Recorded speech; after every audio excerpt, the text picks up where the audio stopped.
I'm John Hanna for CDTV.net, and we have Craig Dionne, President and CEO of GenSpera. Hi, Craig. Hello. Now, Craig, can you tell me about your company? Yes, we develop cancer drugs. We're a development company. We don't do any drug discovery.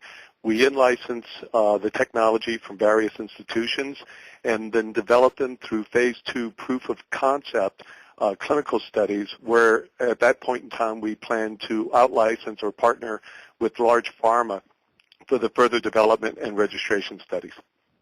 What is your background, by the way? How did you come up with the company? Oh, okay. Prior to starting GenSpera, I was a Senior Vice President of Drug Discovery at Cephalon, one of the largest biotechs in the country nowadays. I managed the drug discovery operation for both neurobiology and oncology from the biology end. I had a counterpart in chemistry.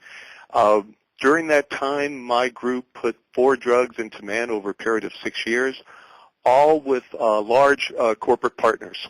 And I think that's important because if you look at what we're trying to do at GenSpera is develop our drugs and then out-license to large pharma. That's our customer. Those are the guys who are going to give us value for our drugs. So that background, I think, was very, very important in developing the business plan and our business model at GenSpera. Now, with regards to, you mentioned up to phase 2. How many phases are there for a drug discovery like this? In oncology, as in most other types of disease areas, but in oncology we have typically 3 phases of clinical trial development. Phase 1 is where it's the first studies in man. Usually it's a dose escalation study in patients, in cancer patients, where we start at low dose of drug in a few patients. If they tolerate it well, we escalate the dose in a new group and then keep escalating in various groups of patients until we get to the maximum tolerated dose. So the purpose of phase 1 is really drug safety and tolerability. Phase 2 is when we first start to look at does the drug really have efficacy against maybe a placebo control. And then phase 3 studies are larger, usually much larger registration studies that you work out with the FDA for an approvable basis. And what you're looking there for is a lot more statistical significance as well as safety. If the phase 3 studies go well, then the drug is approved and you're able to market the drug.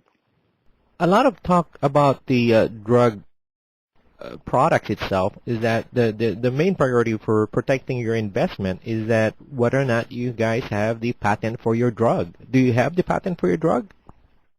Yes, we have a very, very strong intellectual property position with issued U.S. patents on both composition of matter as well as methods of use.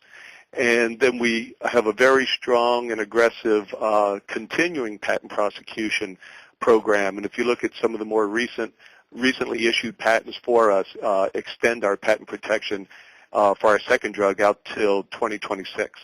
And this particular drug, can you talk some more about this particular drug that you have on, where are you now, phase 1 or phase 2? Yes, so our first drug, G202, is in phase 1 clinical studies. And what this drug, we believe, will be useful in the treatment of all solid tumors, the big market, breast cancer, colon cancer, prostate, lung cancer, as well as all the other solid tumors. And the way our drugs work, there's 2 components why we think they're better. First, the way it kills tumor cells much more potently and effectively than standard chemotherapeutic agents. And the reason it does that, or is that it's more effective, is that it kills independent of cell division.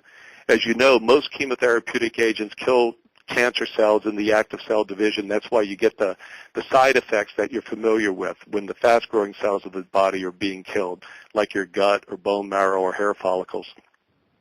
But it's also the reason why standard chemotherapeutic agents are not often or fully curative, and that is because they have no effect on the slow-growing tumor cells, like prostate cancer or other tumors, and they have very little effect on the cancer stem cells, which actually keep proliferating and give rise to the tumor, but they divide very, very slowly. So even though you can make the tumor apparently go away, the cancer cells survive and then come back.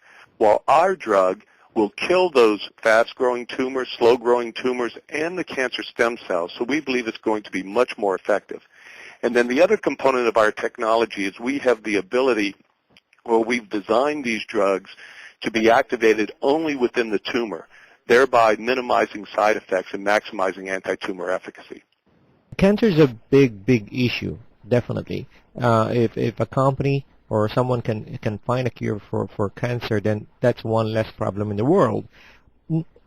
Has anybody ever, if this particular direction that you guys are going into, how come nobody else found out about this before?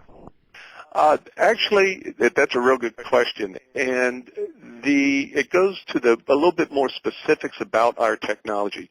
First off, our drugs, we make what I call low molecular grenades. You know what a grenade is. It's a bomb connected to a grenade pin.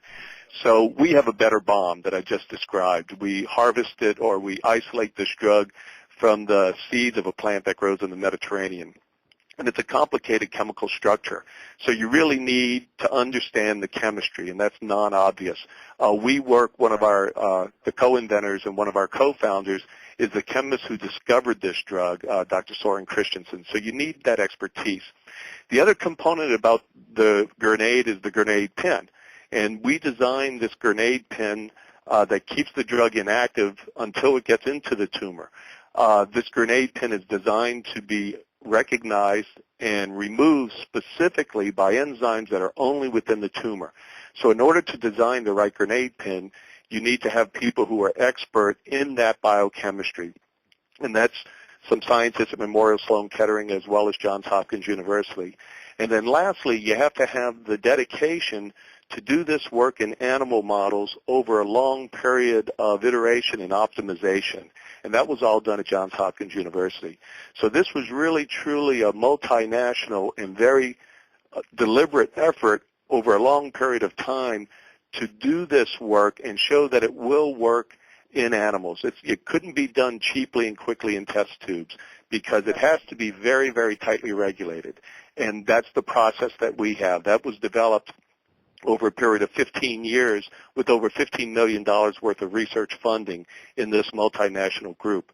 But of course nowadays, now that we've been successful and have these molecules, what keeps people away is our intellectual property position, which really effectively keeps other companies from playing in our sandbox. You mentioned funding. How are you guys with funding now? And do you need more funding? We will need more funding. We've raised $11 million over the last 2.5 years in various raises from private placements. We have about $4.5 million in the bank right now. That will give us enough money to convert on a very aggressive plan through October of 2011. So sometime before we start phase 2 studies, which will be in the third quarter, we think, of next year, we'll do another round of financing just to make sure that we can continue to be aggressive in our development efforts. You mentioned at the beginning of the program that you're going to bring the drug into phase 2. After phase 2, you're looking for partnerships and distribution for major pharma companies. Is that pretty much your business model at this point? It is, and the reason for that is I'm a very strong believer that small companies like ours understand their drugs best and do early-stage clinical development best. However, I am a believer that the phase 3 registration studies should go hand in hand with sales and marketing, and that's what large pharma does best. And if you can imagine, if we think our drug is going to work, across all solid tumors, that is a huge sales force to get that out to the doctors and the patients. And I believe that's really best done by large pharma. Now, the other thing from our investor point of view is the greatest creation of value is taking it from this early stage through phase 2, because we do not need to invest in a huge infrastructure for clinical trials or for sales and marketing, for instance. So all of our spend practically goes into the development of the molecule. The type of deals that are being done for cancer drugs that have efficacy in phase 2 are approximating $1 billion per asset, and that's based on comparable deals that were done in 2009. where, Cougar Biotech sold their company for $970 million in cash to J&J with a drug, primarily for a drug that had just started phase 3 studies, had just finished phase 2.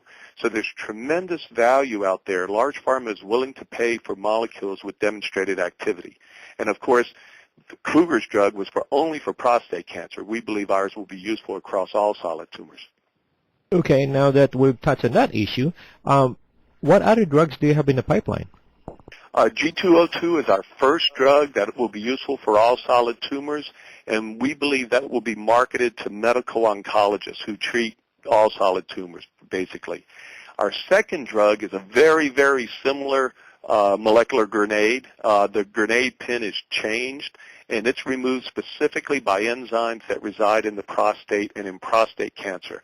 So that drug we think is going to be useful primarily for prostate cancer, perhaps for enlarged prostate, but that one will be marketed to urologists, so it will be non-competitive with our first drug.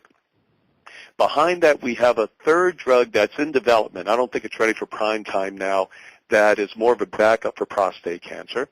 And then we also just acquired the license for technology to do medical imaging with these drugs. Because as I mentioned, when the drug is activated and by the tumor, it falls into the tumor and goes nowhere else in the body. Well, we've drawn upon that knowledge now to label the molecule so that we will be able to find tumors and identify them at all the metastatic sites throughout the body.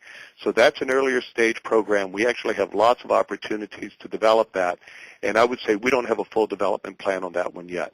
So for now, we have G202 in phase 1, G115 for prostate cancer. We believe will be in man toward the end of 2011. And then medical imaging that we're just developing the plan for now. That's Greg Dionne, President and CEO of GenSpera Incorporated, ticker symbol GNSZ. That's Grover, Nancy, Sam, Zebra. And I'm John Hanna for CDTV.net.